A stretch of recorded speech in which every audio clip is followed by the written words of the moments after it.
క్లిక్తో cloud రాస్తోంది, సెకండ్లలో డిజైన్లు తయారు చేస్తోంది, గంటల పని నిమిషాల్లో పూర్తి చేస్తోంది. కానీ ఇప్పుడు అదే ఏఐ ప్రపంచ టెక్ దిగ్గజాలకు కొత్త తలనొప్పిగా మారుతోంది.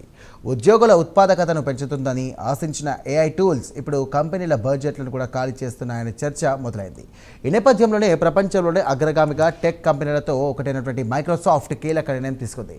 ఆంథ్రోపిక్ సంస్థకు చెందినటువంటి క్లౌడ్ కోడ్ అని పాపులర్ ఏఐ కోడింగ్ టూల్ యాక్సెస్ని కూడా తమ ఉద్యోగులకు క్రమంగా తగ్గిస్తోంది. ఇంతకీ ఏఐ వాడకం కంపెనీలకు ఎంత ఖరీదవుతోంది?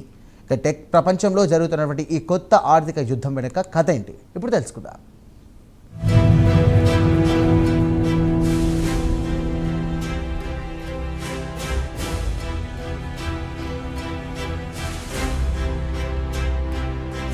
కొన్ని నెలల క్రితం వరకు మైక్రోసాఫ్ట్లో ఏఐ కోడింగ్ టూల్స్ వినియోగాన్ని పెద్ద ఎత్తున ప్రోత్సహించారు. ముఖ్యంగా ఆంథ్రోపిక్ రూపొందించిన క్లాడ్ కోడ్ టూల్ను వేలాది మంది డెవలపర్లు, డిజైనర్లు, ప్రాజెక్టు మేనేజర్లు వాడేలా సంస్థ అనుమతించింది. ఉద్యోగులు తమ రోజువారీ పనుల్లో ఏఐ ఎలా ఉపయోగపడుతుందో అర్థం చేసుకోవాలని మైక్రోసాఫ్ట్ భావించింది.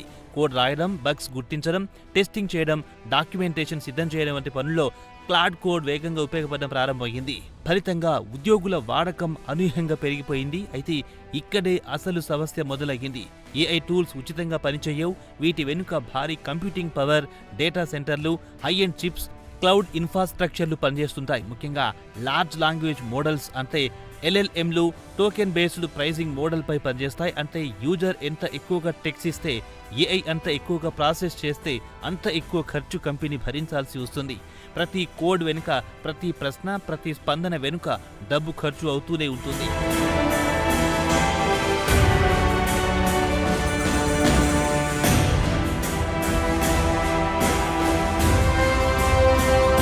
మైక్రోసాఫ్ట్ ఉద్యోగుల సంఖ్య లక్షల్లో ఉంటుంది. ఇందులో వేలాది మంది ప్రతిరోజు ఏఐ కోడింగ్ టూల్స్ ను గంటల తరబడి ఉపయోగించడం ప్రారంభించడంతో సంస్థ ఆపరేషనల్ ఖర్చులు భారీగా పెరిగినట్టు తెలుస్తోంది. దీంతో క్లాడ్ కోడ్ యాక్సెస్ ను తగ్గిస్తూ తమ సొంత ప్లాట్ఫామ్ అయిన గిట్ హబ్, కోపైలట్, CLI వైపు ఉద్యోగులను మళ్లిస్తోంది. ఇది కేవలం ఒక టూల్ మార్పు మాత్రమే కాదు, ఏఐ రంగంలో టెక్ దిగ్గజాలు ఇప్పుడు ఎదుర్కొంటున్న కొత్త ఆర్థిక వాస్తవానికి ఇది ఉదాహరణగా మారుతోంది. ఇప్పటి వరకు ఏఐ అంటే అవకాశాలు, వేగం, భవిష్యత్తు గురించి మాత్రమే చర్చ జరిగింది. కానీ ఇప్పుడు అదే ఏఐని భారీ స్థాయిలో వాడడం ఎంత ఖరీదైన వ్యవహారమో కంపెనీలు ప్రత్యక్షంగా అనుభవిస్తున్నాయి. ఉబేర్ ఉదాహరణ ఇప్పుడు టెక్ ప్రపంచంలో పెద్ద చర్చగా మారింది. ఆ సంస్థ చీఫ్ టెక్నాలజీ ఆఫీసర్ ప్రకారం 2026 సంవత్సరానికి ఏఐ కోడింగ్ టూల్స్ కోసం కేటాయించిన బడ్జెట్ను ఉద్యోగులు కేవలం 4 నెలల్లోనే పూర్తిగా వినియోగించేశారు. సుమారు 5,000 మంది ఇంజనీర్లు క్లాడ్ కోడ్ను విస్తృతంగా ఉపయోగించడం వల్ల ఖర్చులు అంచనాలకు మించి పెరిగిపోయాయని తెలుస్తోంది.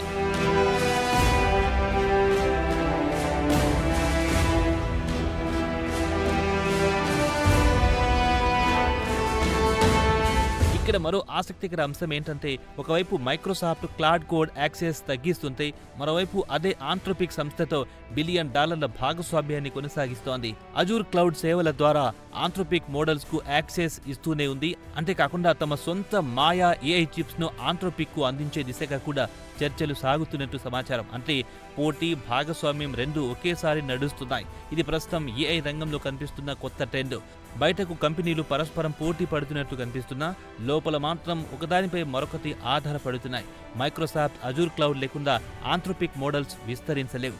మరోవైపు ఆంథ్రోపిక్ వంటి సంస్థలు లేకుండా మైక్రోసాఫ్ట్ క్లౌడ్ వ్యాపారం కూడా అదే స్థాయిలో పెరగదు. ఇదే సమయంలో అమెజాన్, గూగుల్, మెటా వంటి దిగ్గజాలు కూడా తమ ఏఐ వ్యూహాలను మార్చుకుంటున్నాయి.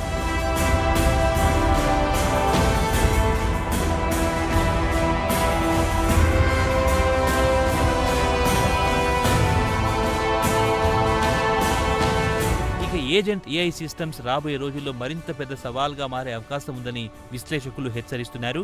ఇప్పటికే ఏఐ టూల్స్ యూజర్ ఇచ్చిన కమాండ్స్ కు స్పందిస్తాయి. కానీ రేపటి ఏజెంట్ కు ఏఐ స్వతంత్రంగా పనులు చేస్తుంది. ఒకేసారి వందల టాస్కులు నిర్వహిస్తుంది.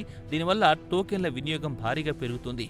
గోల్డ్మన్ సాక్స్ అంచనా ప్రకారం 2030 నాటికి సంస్థల్లో ఏజెంటింగ్ ఏఐ వాడకం విపరీతంగా పెరగొచ్చు. అంటే ఏఐ ఖర్చులు కూడా అదే స్థాయిలో పెరిగే అవకాశం ఉంది. రీసెర్చ్ సంస్థ గార్డ్నర్ మరో కీలక అంశాన్ని చెబుతోంది. భవిష్యత్తులో ఏఐ మోడల్స్ నడపడం కొంత చౌక కావచ్చు. కొత్త చిప్స్, మెరుగైన ఇన్ఫ్రాస్ట్రక్చర్ వల్ల ఒక్కో టోకెన్ ఖర్చు తగ్గొచ్చు. కానీ వినియోగం అంతకంతకు పెరుగుతుండటంతో మొత్తం వ్యయం మాత్రం తగ్గకపోవచ్చని హెచ్చరిస్తుంది. ఇదే కారణంగా పలు టెక్ కంపెనీలు తమ వ్యాపార నిర్మాణాలను తిరిగి సమీక్షిస్తున్నాయి. మెటా, ఒరాకిల్, క్లౌడ్ ప్లేయర్ వంటి సంస్థలు ఇప్పటికే పునర్వ్యవస్థీకరణ చర్యలు ప్రారంభించాయి. కొన్ని చోట్ల ఉద్యోగ కోతలు కూడా ప్రకటించాయి. కారణం ఒకటే, ఏఐ రేస్తో వెనక పడకూడదు, కానీ అదే సమయంలో ఖర్చులు కూడా అదుపులో ఉండాలి.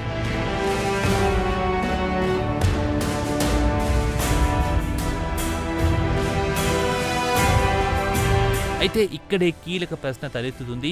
నిజంగా ఏఐ కంపెనీలకు ఖర్చు తగ్గించే సాధనమా, లేక కొత్త రకం ఆర్థిక భారమా? ఇప్పటి వరకు ఏఐ వల్ల ఉద్యోగాలు పోతాయా లేదా అన్న చర్చ సాగింది. కానీ ఇప్పుడు ఏఐని నిర్వహించడానికి కంపెనీలు ఎంత ఖర్చు పెట్టాల్సి వస్తుంది అన్నదే కొత్త చర్చగా మారింది. అయితే టెక్ దిగ్గజాలు మాత్రం వెనక్కి తగ్గే పరిస్థితిలో కనిపించడం లేదు. ఎందుకంటే ఏఐ భవిష్యత్తు మార్కెట్ను నిర్ణయించబోతుందన్న నమ్మకం వారికి ఉంది. అందుకే ఒకవైపు ఖర్చులను తగ్గించే ప్రయత్నాలు చేస్తూనే మరోవైపు ఏఐ మౌలిక సదుపాయాలపై భారీ పెట్టుబడులు కొనసాగిస్తున్నాయి.